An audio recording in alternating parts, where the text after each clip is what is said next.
वनू आणि शांतू या माझ्या दोघी आत्ते बहिणींनी सांगितलंय बरं का अलकू तुला. आमच्यात राहू दे हॉस्टेलची अरेंजमेंट होईपर्यंत. सुमती लेकीला पुन्हा पुन्हा सांगत होती. अगं, हे 49 वेळा सांगितलं साई तुम्हाला, अलका म्हणाली. सांगू देत, 100 वेळा सांगितलं तरी ऐकावं लागेल तुला. अगं, तिचं चित्त आहे का थाऱ्यावर. तू चंद्रपूरहून इतक्या लांब जाणार, पार मुंबईस. अलका, आई नीट जेवत खातही नाहीये तुझी, निनाद म्हणाला. पण बाबा, ती समजूनच घेत नाहीये की आपल्या तिघांपैकी प्रत्येकालाच ही गोष्ट काही दिवस महिने खूप जड जाणार आहे. माझा जीव तुम्हा दोघात नि तुमचा माझ्यात असाच अडकलेला राहणार ना. कधी कधी वाटतं एखादा भाऊ किंवा बहीण असती तर खूप बरं झालं असतं. बरं बरं, आता तशी शक्यता नाही. तेव्हा ज्या गोष्टींची शक्यता आहे त्यावरच आपण बोलूया, सुमती म्हणाली. हं, म्हणजे वनू आणि शांतू, अलका मिश्किलपणे म्हणाली. हं, अलके, वनू आहे श्रीमंत पतीची राणी. मुंबईत हिरानंदानी गार्डन्स नावाची अतिशय पॉश वस्ती आहे, तिथे ती राहते. 3,500 स्क्वेअर फीटचा फ्लॅट आहे. आपला तर वाडा 3 मजली आहे, अलका म्हणाली. हे चंद्रपूर आहे बाई. अगं, मुंबईतली जागा म्हणजे इंच इंच लढवू अशी परिस्थिती असते बरं का, तिनं लेकीची समजूत घातली. मी कोणाकडे जाऊ, अलकाने विचारलं. तेच तर सांगत होते ना तुला. वनूचं घर नि तुझं कॉलेज यात अंतर आहे ग बरंच. केईएम इस्पितळ आहे परळला. तुझं कॉलेज GS मेडिकल त्याच आवारात आणि शांतूच्या घरापासून ढेंगेवर आहे अगदी. पण पण काय, सवालही पैदा नाही होता. मी शांतू मावशीकडेच राहीन. तेच तर, जरा अडचणीचं आहे ना. तूच तर पुन्हा पुन्हा सांगते आहेस की दोघींनी मला प्रेमानं आणि आग्रहानं बोलावलं आहे म्हणून. शांतूची जागा ग, फक्त 300 स्क्वेअर फीट. आपलं न्हाणीघर आहे ग तेवढं. परळला दामोदर हॉलच्या शेजारी चाळीत घर आहे. मग काय झालं. प्रेम लग्न केलं शांतूनं. पळून गेली घरातनं, तिची स्कूटर रिपेअर करणाऱ्या मुलाबरोबर. इतकी दुःखी झाली होती आत्या. कधी सुधारलीच नाही ग शांतूची परिस्थिती. 12वी शिकलेला नवरा. पण मला तरी शांतू आणि शिरीषची जोडी खूप आनंदी आणि समाधानी वाटते बरं का सुमती, निनादनं आपलं मत मांडलं. हे बघ आई, मुंबईस उतरल्या उतरल्या मी वनू मावशीकडे जाईन नि कॉलेजला जायची वेळ झाली की शांतू मावशीकडे जाईन. ओके, ठीक आहे. तुला मी पूर्ण कल्पना देऊन ठेवली, त्यामुळे मला सुद्धा खूप हलकं हलकं वाटतंय, सुमती म्हणाली. लाडक्या लेकीचा विरह होणार म्हणून तिचं मन जरी व्याकुळ असलं तरी तिला मुंबईच्या नामवंत वैद्यकीय महाविद्यालयात प्रवेश मिळाला आहे या कल्पनेनं तिचं मन सुखावलंही होतं. MBBS, doctor Alka Deshpande. मग पोरगी MD होईल, स्त्री रोग तज्ज्ञ. इकडे चंद्रपूरलाच काढू हॉस्पिटल बाळंतपणाचं. डॉक्टर अलका देशपांडे प्रसूतिगृह. तिच्या मनाचा वारू कसला भरधाव निघाला होता. तिचं तिलाच हसू आलं. अलके, तिकडे गेल्यावर अभ्यास एके अभ्यास कर हो. कुणाच्या प्रेमात पडू नकोस अवेळी शांतूसारखी. बरं, नाही पडणार. ओके. हं, आयुष्याचं मातेरं होतं ग असल्या विचारांनी. तू बरोबरच बोलतेस आई. आपली लेक आपल्या शब्दाबाहेर नाही हे बघून तिला किती बरं वाटत होतं. मग फोनाफोनी झाली आणि एकदाची अलका मुंबईत हिरानंदानीच्या पॉश वस्तीत दाखल झाली, वनू मावशीच्या घरी. मार्क म्हणजे सिक्सरच पडले तुला. 98%. तोडफोड, वनूचा मुलगा शंतनू म्हणाला. त्याला 78%च पडले होते याच परीक्षेत. मेरे मार्क्स देख. पण चिंता नाही, मी प्रायव्हेट इंजिनिअरिंग कॉलेजात जाणार आहे. मम्मा पापांचा खिसा पण थोडा कापायला हवा ना. तो हसला, पण तिला तो जोक वाटला नाही. पण शंतनूच्या कॉमेंटवर रिएक्ट न करणंच तिनं पसंत केलं. तुझी हॉस्टेलची अरेंजमेंट होईपर्यंत तू खुशाल राहू शकतेस इथे. इथून तुझं कॉलेज लांब आहे खरं, पण we will drop you by car. 3 गाड्या आहेत घरात. वनू मावशीच्या बोलण्यात ऐट होती. शंतनू, तिला आपली गेस्ट रूम दाखव. तुझं सामान तिथे ठेवाल का?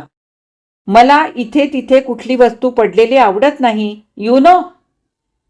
ओके. तिनं बॅग उचलली. शंतनूनं जी रूम दाखवली तिथे नेऊन ठेवली. रूम प्रशस्त होती. एसी होती आणि तिला गॅलरीही होती. गॅलरीतून तळं दिसत होतं, विस्तीर्ण तळं. यंदा पाऊस झालाय मनासारखा, त्यामुळे the lake is full, you know. हं, तिनं होकार भरला. ममाला खूप वाईट वाटलं माझे 12वीचे मार्क्स बघून. त्यातून तू तोडफोड निघालीस नि मुंबईलाच टपकलीस. मग काय, कंपॅरिझन सुरू झाली तिची. तू यायच्या आधी एकसारखी टोकत होती मला, पण आत्ता स्विच ऑफ आहे. कधी पण चालू होऊ शकते हा तिची रेडिओ मिरची. तो जोरात हसला. शंतनू, तू असं बोलू नकोस. एकतर मी पहिल्यांदाच मुंबईत आले. तुम्ही सगळे माझ्या 17 वर्षांच्या आयुष्यात एकदाच चंद्रपूरला आला होतात, माझ्या आजोबांच्या 75ला. बस. तिला गतवर्षी देवाघरी गेलेल्या आजोबांची एकदम आठवण आली नि रडूच फुटलं. रडतेस काय वेडे? मी आपलं सांगत होतो ग मामाच्या स्वभावाबद्दल. थोडी जेलस झाली ती सुमी मावशीबद्दल. तुला एवढे ढीगभर मार्क पडले नि तू मेडिकलला जाणार म्हणून. मनुष्य स्वभाव आहे Shantanu. Many people are jealous of my success. पण त्यांना हे कुठे ठाऊक आहे की मी 12वीच्या सुरुवातीपासून सर्व दिवस रात्री 2-2 वाजेपर्यंत अभ्यास केला ते. बाप रे बाप, घासूबाई घासूच दिसतेस तू. आहे खरी. यश मला लॉटरीसारखं लागलेलं नाही. उसके पीछे सख्त मेहनत है शंतनू. आणि माझ्या प्रिय आजोबांचे आशीर्वाद. त्यांच्या आठवणीनं खूप हळवं व्हायला होतं रे. Okay okay, take it easy babe. त्यानं तिच्या पाठीवर थोपटलं. अरे जेवायला चला, कमॉन, नंतर मला व्यत्यय नको. मावशीचा आवाज आला. व्यत्यय? कशाचा? अलकाच्या चेहऱ्यावर प्रश्नचिन्ह उमटलं. शंतनूला ते बरोबर वाचता आलं. तो हसला, म्हणाला, 8:30 पासून 10:30 पर्यंत रोज रात्री तिचं चॅनल सर्फिंग चालतं. सिरियल्स ब्लास्ट ग, डेली सोप्सची धुणी, बोर महाबोर मालिका, पण तिला त्या बघाव्याच लागतात. का? अगं, नाहीतर त्या मालिकांचा TRP कसा वाढणार? तिच्यासारख्या बायका रोज टीव्ही पुढे बसून त्या डेली सोप्सचा TRP व्रतासारखा वाढवतात. तिला शंतनूच्या बोलण्याची गंमत वाटली नि एकदम हसू फुटलं. आता येता की नाही, नाहीतर मी एकटी जेवून घेईन हा. ती ओरडली तशी अलका म्हणाली, चल शंतनू, मावशीचा फ्यूज उडेल. तुला आता हळूहळू या सगळ्याची सवय करून घ्यायला लागेल. आमच्याकडे प्रत्येक जण कप्प्या कप्प्यानं जगतो. ममा आणि तिचे डेली सोप्स, पप्पा आणि त्यांचे बिझनेसचे डावपेच, नंतर क्लबमधले रमीचे डाव, मी आणि माझं क्रिकेट, आमची वैशू आणि तिचा कानाला लावलेला रेडिओ. वैशू? हं, या घराची caretaker. She will be seen now. तुला जेवण वाढेल तेव्हा. अरे बापरे, कठीणच आहे. ती एकदम उद्गारली. काय कठीण आहे त्यात? तू आणि तुझा अभ्यास अशी गट्टी आहेस की नाही तुझी? तुझा गप्पा वेगळा, इतकंच. नाही रे शंतनू, असं नाही. आमचं घर वेगळंय. तो 3 मजली वाडा, त्यातली धर्मा, बजा, गणू ही राबणारी माणसं. गणू दुधाची धार काढतो भल्या पहाटे. धर्मा अख्खा वाडा साफ करतो. गणूनी बजा मग आईच्या कामात लुडबुड करत राहतात दिवसभर. स्वयंपाकात मदत असली तरी फोडणीला पदार्थ आईच टाकते. माझ्या अभ्यासाच्या वेळी आळीपाळीनं दोघं जागतात. बाबा सुद्धा मला रात्री चहा करून पाजतात. माझी पाठ चेपून देतात. ए lucky you, I am jealous. दोघं किती वेळ तिथेच होती. ती भरभरून स्वतःच्या घराबद्दल बोलत होती आणि तो एकचित्त ऐकत होता. दोघं बाहेर आली खोलीच्या तेव्हा वनू जेवण करून तिची आवडती मालिका बघायला तिच्या खोलीत अंतर्धान पावली होती. वैशूनं जेवायला वाढलं. गोड मुलगी. तू कुठली ग? तिनं वैशूला विचारलं. चंद्रपूरची, तिनं हसून सांगितलं. मी तुम्हाला ओळखलं ताई. SSCला फर्स्ट आला तेव्हा तुमचा फोटो आलेला मोठा लोकमतला, तेव्हा मी चंद्रपुरातच होते. इथे येऊन वर्ष झालं. अरे वा, ती म्हणाली. तू जेव ना, अलका वैशूला म्हणाली. मी लास्टून जेवेन. मामा जेवल्या, तुम्ही जेवलात. आता पापा येतील ना क्लबातून, ते जेवतील, मग मी. आमच्या घरी अशीच खानावळ चालू असते, शंतनू मिश्किलपणे म्हणाला. अलकाला मात्र घरच्या आठवणीनं एकदम दाटून आलं. धर्मा, बजा, गणूबरोबर पहाटेचा चहा घेणारी आई, आपली रात्रीची तिघांचीच खास जेवण वेळ नि जेवणानंतरची गप्पांची मैफल, आपल्या परीक्षेच्या काळात स्वतःसुद्धा TV न बघणारी आई. छे, हे चित्र आपल्या घरापेक्षा फार वेगळंय. सगळंच सुंदर, पण शोभादर्शकातल्या तुकड्यांसारखं. मी उद्या शांतू मावशीकडे जाऊन येईल. तू पोचवशील शंतनू? मी? नको, ममाला नाही आवडत तिकडे फार गेलेलं. But I can do one thing. आपला ड्रायव्हर सोडेल. He knows the place. ठीक आहे. ती झोपायला गेली. पण त्या वातानुकूलित खोलीत तिला नीटशी झोप आलीच नाही. सारखं चंद्रपूरचं घर आठवीत राहिलं. वनू मावशी, आज तुझी परवानगी घेऊन मी शांतू मावशीला भेटून येते ग, ती सकाळीच वनूला म्हणाली. कुठल्या कळकट चाळीत राहते ग ती. स्कूटर मेकॅनिकशी लग्न करून बसली ती कायमची फसली. माझ्याहून 8 वर्षांनी लहान म्हणून मी खूप लाड केले ग लहानपणी, पण मला सुद्धा फसवलं. पळून गेली. आम्ही फार संबंध नाही ठेवले तिच्याशी. तुला तुझ्या आईनं सांगितलं नाही का? सांगितलं ना, पण तिच्याकडे जाऊ नको असं नाही सांगितलं. मला अगदी आग्रहानं बोलवलंय तिनं. आणि अगं फोन आहे तिच्यात, म्हणजे इतकी वाईट परिस्थिती नसणार ग वनू मावशी. अगं फोन काय, आमच्या ड्रायव्हरलाही दिलाय आम्ही, वनू म्हणाली. मी येते मग जाऊन. माझा ड्रायव्हर सोडेल. नको, मला पत्ता दे ना नीट. मला ॲडव्हेंचर करू दे ना. मुंबईच्या लोकलने जाऊन येते. बघ बाई, आय एम 17+ वनू मावशी, तिच्या स्वरात निश्चय होता. बरं, नीट जा. आणि खरंच तिनं नीट पत्ता शोधून काढला. दामोदर हॉल परळमध्ये उतरताच प्रत्येकाला ठाऊक असल्याचं बघून अलकाला वाटलं फारच प्रसिद्ध ठिकाणी राहते की शांतू मावशी. ती दारात दिसताच शांतूचा चेहरा आनंदानं फुलला. शिरीष, बघ रे, सुमिताईची अलकी खरंच आली आपल्यात. विश्वासच बसत नाही ना शिरीष. शिरीष दरवाजाशी आला. थांब अलकू, दरवाजातच, तिनं थोपवलं. औक्षण करून पायावर पाणी घालून आत घेतलं. तुझ्या आजोबांच्या 75ला पाहिली तेव्हापेक्षा उंच झालीस ग, ती अलकाला न्याहाळीत म्हणाली. आजोबा गेले ग गेल्या वर्षी. ती एकदम शांतू मावशीच्या गळ्यात पडली. तिला रडूच फुटलं. उगी उगी वाटणारच हो वाईट. एवढा लळा जिव्हाळा विसर पडणं कठीणच. अलके, त्या आठवणी पैठणीसारख्या मनाच्या पेटीत जपून ठेवायच्या बरं बाळ. सुमिताई काय म्हणते? थांब, तिला फोन करूया. इतकं बरं वाटेल ना ग तिला. तुझ्यापासून दूर नाही राहिली कधी ती. शांतू मावशीचा तो जिव्हाळा तिला इतका आवडला की ती त्या आपलेपणात विरघळून गेली. आईशी बोलताना रडायला आलं नाही. आई, शांतू मावशी तुझ्यासारखीच आहे, अगदी प्रेमळ.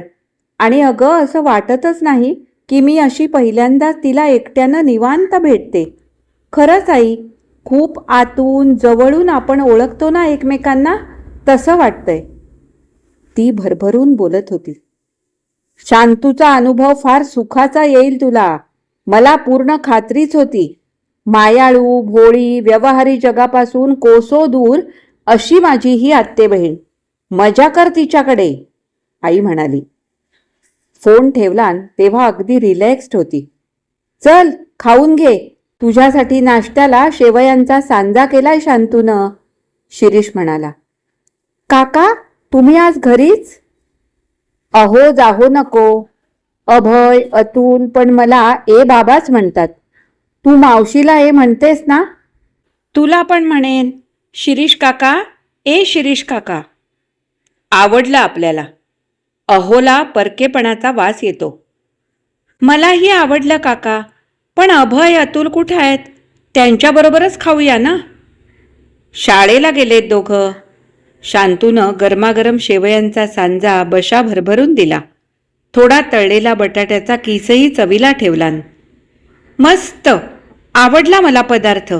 शांतू मावशी, अभय आला होता आजोबांच्या 75ला, पण अतुल मी बघितला नाहीये. अगं, तो गेल्याच वर्षी अडॉप्ट केला आम्ही. अभयला एकटं वाटू नये, एखादं भावंड असावं असं वाटायला लागलं. मग म्हटलं एक मूल दत्तक घेऊ.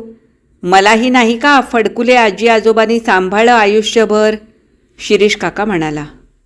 म्हणजे काका, मला काहीच कळत नाहीये. ज्या स्टोरीची सुरुवात वाईट, मध्य उत्कंठावर्धक आणि शेवट गोड असतो, तशी परिकथा आणि यक्षकथा आहे माझं आयुष्य, काका म्हणाला. खा ग बाई आधी, त्यानंतर मस्त मलईदार लस्सी पिणार आहोत आपण. तुझ्या आईला फार आवडायची. लहानपणी आम्ही आत्ते मामे बहिणी खूप वेळा एकत्र यायचो आमच्या आजीकडे, म्हणून एकमेकींच्या आवडीनिवडी ठाऊक, शांतू म्हणाली. अलकाला एकदम भरून आलं. तो गरमागरम शेवयांचा सांजा, ती लस्सी आणि त्यामागे दडलेलं निर्व्याज प्रेम. शांतू मावशी, तू इतकी चांगली कशी आहेस ग? तिला राहवलंच नाही. ती इतकी इतकी निरागस देवाचीच मुलगी होती म्हणून तर मला मिळाली ना. पण तुला खरं सांगू, राजा सजी महाली सौख्ये कधी मिळाली, ती सर्व प्राप्त झाली या झोपडीत माझ्या. या कवितेला शांतूनं माझ्या आयुष्यात अर्थ प्राप्त करून दिला. पुरे शिरीष. सांगू दे मला शांतू, कळू दे तिला तरी. तुझ्या घरच्यांना तू समजलीच नाहीस कधी. बोलू दे मला. बरं बाई, बोल, शांतूनं परवानगी दिली. ही स्कूटरवरून कीर्ती कॉलेजला जायची. कधी बिघाड झाला तर इब्राहिम चाचाच्या गॅरेजवर जायची. इतकी गोडांबा दिसायची ना, मी तर फिदा होतो. प्रथम तुझ पाहता जीव वेडावला, अशी स्थिती होत असे माझी. पण हे गुपित इब्राहिम चाचांपर्यंत सर्वांना कळालं तेव्हा शांतलाची स्कूटर दिसली की सगळी पोरं बाजूला हटत. तिचा प्रॉब्लेम मीच सॉल्व्ह करणार. 12वी नंतर मी शिक्षण सोडलं होतं खरं तर, पण शांतलाच्या ओढीनं कीर्ती कॉलेजला फर्स्ट इयर BAला जाऊ लागलो. एका नाटकातही मी नी शांतूनं एकत्र काम केलं होतं तेव्हा वरली स्टेजची तुळई पडून मी बेशुद्ध झालो होतो. तोच माझ्या आयुष्यातला टर्निंग पॉइंट बरं अलका. काका एकदम भावनावश झाला तशी शांतू मावशी सरसावली. अगं, शिरीषची शुद्ध हरपल्यावर मी इतक्या जोरात रडायला सुरुवात केली की आमच्या अव्यक्त प्रेमाचं भांडं फुटलं. गॅरेजमध्ये काम करून शिवाय कॉलेज करणारा शिरीष मुलींचा हॉट फेवरेट होता. मी सतत त्याच्याबरोबर असायची. आताही जोगळेकर सर नि मी त्याला KEMला घेऊन गेलो. तो लवकरच शुद्धीवर आला आणि त्यानं आपल्या घराचा पत्ता सांगितला. पत्र्याची चाळ, दामोदर हॉल. म्हणजे आपलं हेच घर बरं का ग. इथंच माझे फडकुले आजी आजोबा राहायचे. मी 1.5 वर्षांचा असताना वडील रेल्वे रूळ ओलांडताना अपघातात गेले. आई केवळ 23 वर्षांची होती. तिनं दुसरं लग्न केलं तेव्हा शेजारचं हे जोडपं तिच्या मदतीला धावलं. आम्ही शिरीषचा प्रेमाने सांभाळ करू असं वचनच दिलं त्यांनी अगदी मोठ्या मनानं माझ्या आईला. किती वेगळी माणसं ना रे काका. वेगळी होती ग दोघं. देव माणसं होती. माझं फडतरे हे आडनाव बदलून सहज फडकुले करू शकली असती दोघं. पण माझं वेगळेपण जपत त्यांचं आपलेपण त्यांनी मला सहजपणे देऊन टाकलं. शिरीष गोपाळ फडतरे, राघव आणि राधा फडकुले यांचा नातू म्हणून सहजपणे या घरात वाढला. राघव आजोबा मी 11वीला असताना निवर्तले. मग मी गॅरेजमध्ये जायला लागलो. तसाच 12वी झालो. मध्ये ब्रेक, परत कॉलेज, गॅरेज, सारं शांतूच्या ओढीपायी. पण मग काय, तुझी खरी आई तुला कधीच भेटायला आली नाही का रे काका? एकदाही मागे वळून बघावं असं नाही वाटलं तिला? तिला वाटलं की नाही आय डोंट नो. ती भ्यायली का? I have no idea, no clue. पण ती कधीही पत्र्याच्या चाळीत आली नाही परत. अलकाच्या मनाविरुद्ध अश्रू गालांवर धावले. शांतू मावशीनं ते अलवार हाताने पुसले. हळवीस ग खूप, अगदी आम्हा दोघांसारखी. तिनं अलकाला जवळ घेतलं. म्हणाली, आमची लव्ह स्टोरी ऐकायची आहे ना ग तुला? हो तर, कोण उत्सुकता लागली मला. ऐक तर मग. शिरीषला मी नी आमच्या कॉलेजचे जोगळेकर सर या घरी घेऊन आलो तेव्हा शिरीष चांगला शुद्धीवर होता. पण त्याच्या डोक्याला मार लागल्यामुळे भलं मोठं बँडेज होतं. ते बघून त्याची म्हातारी आजी इतकी घाबरली म्हणून सांगू. तिचं सर्वस्व म्हणजे शिरीष ना. आजोबा जगात नव्हते. भिंतीवर फोटोत जाऊन बसले होते. जोगळेकर सर थोड्या वेळानंतर निघाले. मी मात्र तिथेच थांबले. शिरीषला तशा अवस्थेत टाकून जाणं माझ्या अगदी जीवावर आलं होतं.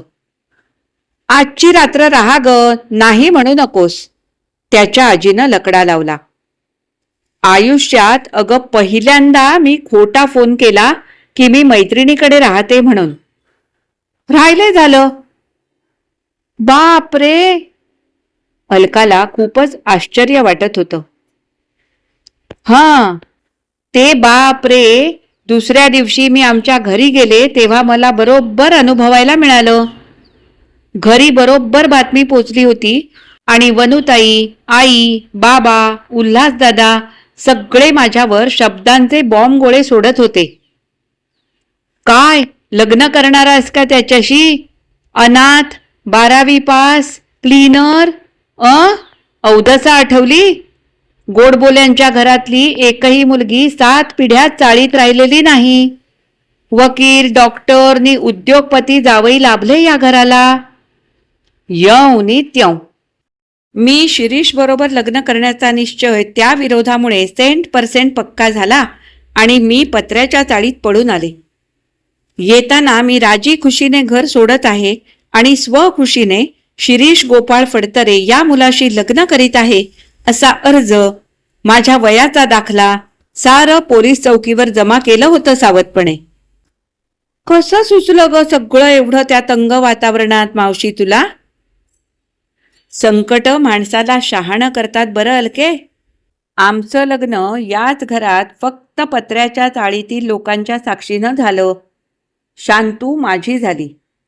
आजीनं शांतूला माझ्यापेक्षा सुद्धा अधिक माया दिली. ती काय म्हणायची ठाऊक आहे? आपली मायेची नातीगोती तिनं या घरासाठी मागे टाकली.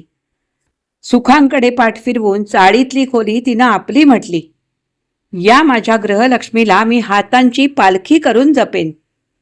आणि शिरीष, तू मला वचन दे, तिला कधीच दुखावणार नाहीस म्हणून. किती गोड होती ना तुझी आजी शिरीष काका. माझे आजोबाही असेच अत्यंत मायाळू होते. माझी आई म्हणजे त्यांच्या काळजाचा तुकडा होती. तिला कोणी काही बोललेलं त्यांना अजिबात चालत नसे. शांतूनही हे चाळीतलं घर, कॉमन संडास तक्रार न करता आपलं मानलं. मी ऋणी आहे तिचा आजन्म. ए शिरीष, पुरे हं. अगं अलकू, आता आपली परिस्थिती चांगली आहे पुष्कळच. पण शिरीष जिथं मेकॅनिक म्हणून कामाला होता ना, त्या इब्राहिम चाचाला पॅरालिसिस झाल्यावर अख्खं गॅरेज त्यानं शिरीषच्याच नावे केलं आहे. शिरीष त्याला सांभाळतो. आम्ही जसं शिरीषच्या आजीला अखेरपर्यंत सांभाळलं त्याच मायेनं चाचाजींना सांभाळू. मग थोडी मोठी जागा का नाही घेत शांतू मावशी? बरं वाटतं इथेच.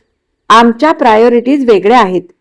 इतरांना नाही कळणार त्याचं महत्व, पण तुला नक्की उमगेल, कारण तू खूप संवेदनाशील आहेस अलको. सांग ना शांतू मावशी. अलका, आपण अभयला एक भाऊ आणला ना. त्या अनाथाश्रमात 2 अपंग मुली आहेत. आपण त्यांचं सगळं करतो. कपडा लत्ता, शिक्षण. पैसे खर्चून मोठी खोली घेण्यापेक्षा मला आणि शिरीषला त्या जुळ्या अभागी मुलींसाठी काही करण्यात अपार आनंद मिळतो. त्याच आश्रमात मी गृहपाठ घ्यायला जाते मुलामुलींचा. आम्ही अतिशय आनंदात आहोत बघ. अगं खरंच, या सुखानो या अशी गाणी न म्हणताच या घराला सुखाच्या फांद्या फुटल्या आहेत, शिरीष म्हणाला. चल, आता अभय अतुल येतील शाळेतून. तुलाही भूक लागेल. जेवायच्या वेळेपर्यंत जेवण करते मी. तू येणार म्हणून शिरीष मुद्दाम आज सकाळचा घरी थांबला होता. तोही जेवून कामाला जाईल. मग आपण जाऊन येऊ आधाराश्रमात. खूप गोड आहेत तिथली मुलं. आमच्या जाईजुई तर खूपच आवडतील तुला. शांतू मावशीनं बोलता बोलता कुकर चढवला आणि भाजी चिरायला घेतली. तुझं GS मेडिकल कॉलेज आमच्या पत्र्याच्या चाळीपासून तर ढेंगेवर आहे अगदी. एक चक्कर टाकूया काय? चल, शिरीष काका म्हणाला. इथंच राहावंसं वाटतंय रे मला, पण कसला? तो राखी सावंतच्या स्वयंवरात संपला ग बाय. शिरीष असं म्हणाला तेव्हा तिला मोकळं मोकळं हसू फुटलं. झोपणार कसे? तिने संकोचानं विचारलं. सीधी बात है. तू पलंगावर, आम्ही दोघं पलंगाखाली, मी मुलं पलंगा शेजारी. हाय काय अन नाही काय. आम्हाला आता वेगळी बेडरूम लागत नाही. खरं की नाही ग शांतू? इश्श, शांतू झकास लाजली. आणि आलाच प्रेम करायचा मूड तर मुलं शाळेत नी तू कॉलेजात गेल्यावर. पुरे शिरीष, ती लहान आहे अजून. मग ठरलं रे काका. माझ्या हॉस्टेलची अरेंजमेंट होईपर्यंत मी इथेच राहीन. इथे मला खूप होमली वाटतं रे. वनूताईला कळव हो, तिला राग यायचा नाही तर. कळवते मी, लगेच कळवते नी माझं सामान घेऊन येते. अभय अतुल तेवढ्याच शाळेतून आले. ही लाडकी अलकुताई, चंद्रपूर की चांदनी, शिरीषनं ओळख करून दिली. अभय अतुल तिला गच्च बिलगले. अलकुताई करून. अलकाला प्रेमस्नान घडलं त्या बाळमिठीत. तिचं मन प्रेमरंगी रंगून गेलं. ही कथा इथेच संपली.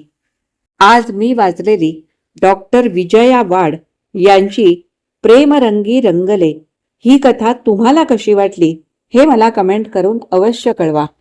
आवडली असेल तर लाईक करा, जास्तीत जास्त शेअर करा आणि माझ्या चॅनलवर नवीन असाल तर चॅनलला सबस्क्राईब करून सोबतचं बेल आयकॉन दाबायला अजिबात विसरू नका.